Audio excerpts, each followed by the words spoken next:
Bonjour, chers amis, et bienvenue dans cette magnifique journée. On s'est dit, toutes les deux, moi et Enrique, on devrait peut-être faire l'enregistrement dehors. Il fait tellement beau aujourd'hui, en ce beau jour d'octobre. Alors, on veut vous partager cette magnifique journée et aussi vous partager un passage de la parole de Dieu, qui sera la parole du jour. Mais avant d'aller plus loin sur l'Évangile, je voudrais ouvrir cette réflexion avec l'aide d'un hymne qu'on retrouve dans les prières du temps présent, dans le bréviaire. Et je trouvais que c'était très à propos, très du jour. Et ça commence comme ceci: berger puissant qui nous conduit. Tu nous as fait pour ta lumière. Hein? Le Seigneur nous donne sa création pour qu'on puisse marcher dans sa lumière. Et avec ce soleil resplendissant, nous sommes invités à contempler la nature pour ensuite laisser le Seigneur nous redire à chaque jour « Je t'aime » à travers cette belle création. Et nous lui devons ce retour d'amour. « Seigneur, moi aussi je t'aime ». Alors c'est une façon d'entrer dans cette lumière que le Seigneur nous propose à chaque jour, de le contempler à travers la création, devant toute l'œuvre de ses mains. C'est ce qui est indiqué ici sur cette belle hymne. Et on vient de terminer une neuvaine à Sainte-Thérèse d'Avila la semaine dernière. Et dans cet hymne, c'est dit « Nous voulons voir à découvert l'éclat radieux de ton visage ». Et Thérèse qui citait souvent « Je veux voir Dieu ».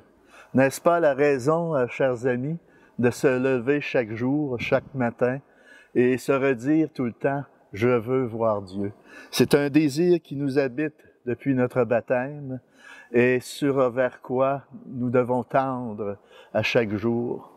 Et c'est ainsi qu'à la lumière de la parole de Dieu, on puisse davantage entrer dans cette lumière qui nous est proposée à travers l'Évangile que je vais proclamer et qu'on va partager ensemble tout de suite. Cette parole de Dieu qui nous fait du bien. Hein? C'est une parole qui vient de lui, inspirée par l'Esprit Saint. Et laissons-nous nous soigner, hein? Se laisser soigner par cette parole qui guérit, qui libère et qui vient nous purifier en quelque sorte pour qu'on soit davantage à l'image, à la ressemblance de Dieu. Jésus, le roi des rois, c'est Jésus, le bon pasteur. Alléluia, Alléluia, Alléluia, Alléluia, Amen. Le Seigneur soit avec vous. L'Évangile de Jésus-Christ selon saint Luc. En ce temps-là, du milieu de la foule, quelqu'un demanda à Jésus, « Maître, dis à mon frère de partager avec moi notre héritage. » Jésus lui répondit, « Homme, qui donc m'a établi pour être votre juge ou l'arbitre de vos partages? » Puis, s'adressant à tous, « Gardez-vous bien de toute avidité, car la vie de quelqu'un, même dans l'abondance, ne dépend pas de ce qu'il possède. » Il leur dit cette parabole. Il y avait un homme riche dont le domaine avait bien rapporté.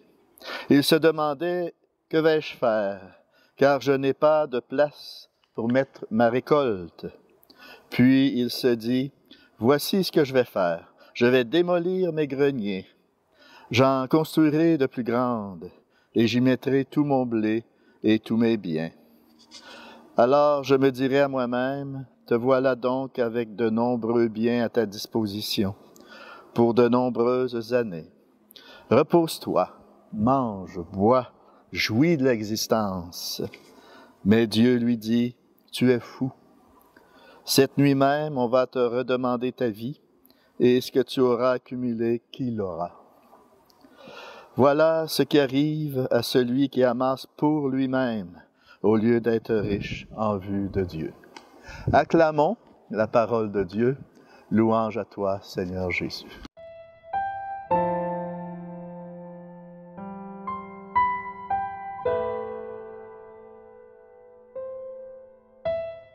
D'abord, chers amis, on voit le début de ce texte qui commence avec une chicane en rapport avec un héritage. C'est pas rien de nouveau, hein?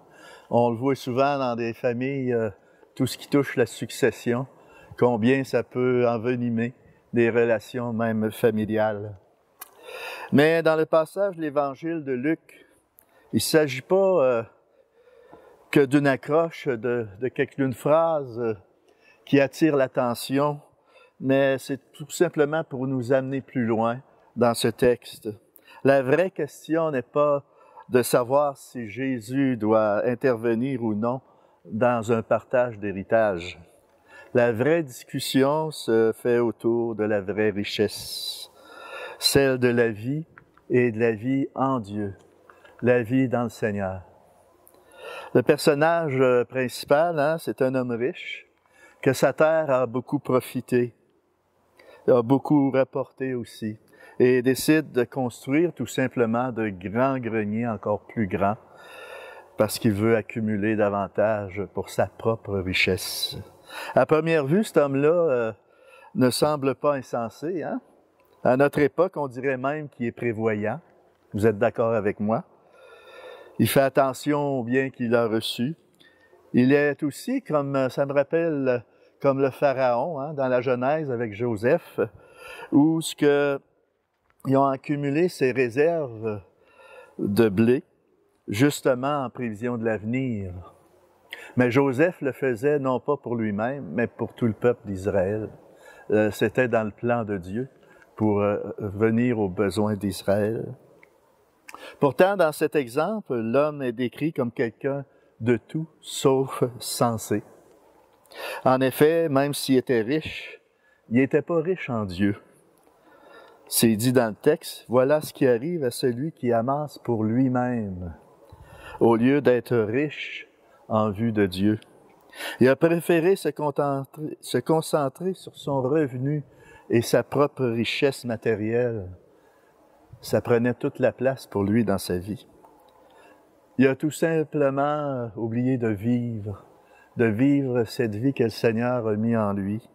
C'est-à-dire de comprendre la vraie valeur de la vie, d'en prendre soin, de la partager, cette vie-là, cette vie en Dieu, qu'on se doit tous partager avec ceux et celles qui sont sur notre route.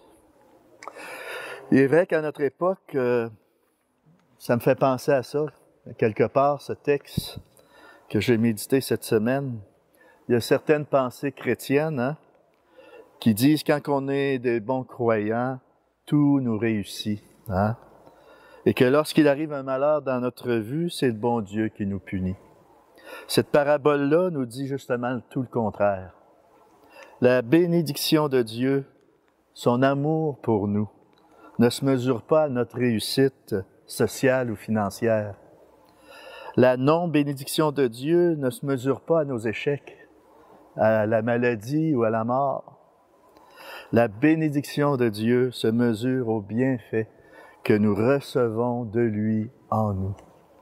Cette paix de l'esprit, cette présence en nous qui apporte la paix, la joie, la sérénité et la certitude qui nous accompagne dans notre quotidien, tout simplement. Savoir qu'à chaque instant de notre vie, nous sommes accompagnés. Pouvoir partager ce que nous vivons avec les autres et compter les uns sur les autres. C'est ça la richesse. C'est ça la bénédiction. Le vrai bonheur, la vraie richesse n'est pas toujours savoureuse ou confortable. La souffrance, parfois, fait partie de notre quotidien. Cependant, elle nous forme, elle nous purifie et elle nous fait grandir. Personne n'est à l'abri de la maladie, de la pauvreté ou de la tristesse. Chaque jour, il faut s'y préparer dans le Seigneur. Mais la vraie richesse est en Dieu qui habite en nous.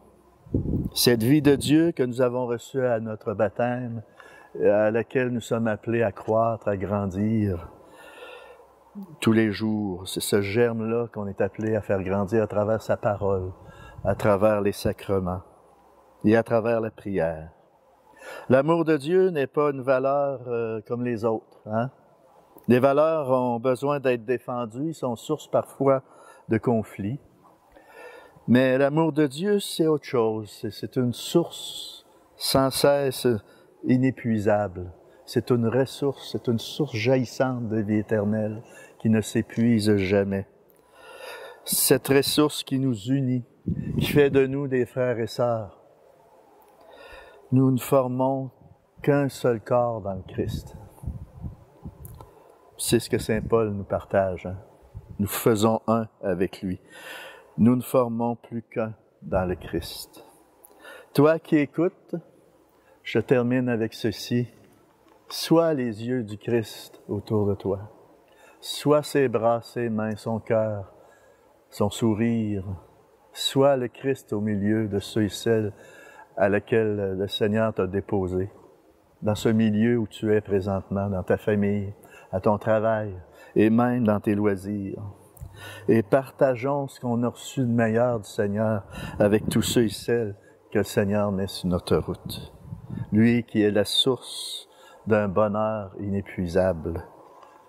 Accomplissons ce bonheur d'être en Dieu, tout simplement, par notre témoignage et que tout puisse être accompli par lui, avec lui et en lui. Et c'est ce que je vous souhaite, et que cette bénédiction que je vais donner au nom de la Trinité, que par cette bénédiction, le Christ puisse vous remplir de sa vie, au nom du Père, du Fils et du Saint-Esprit. Amen. À la prochaine.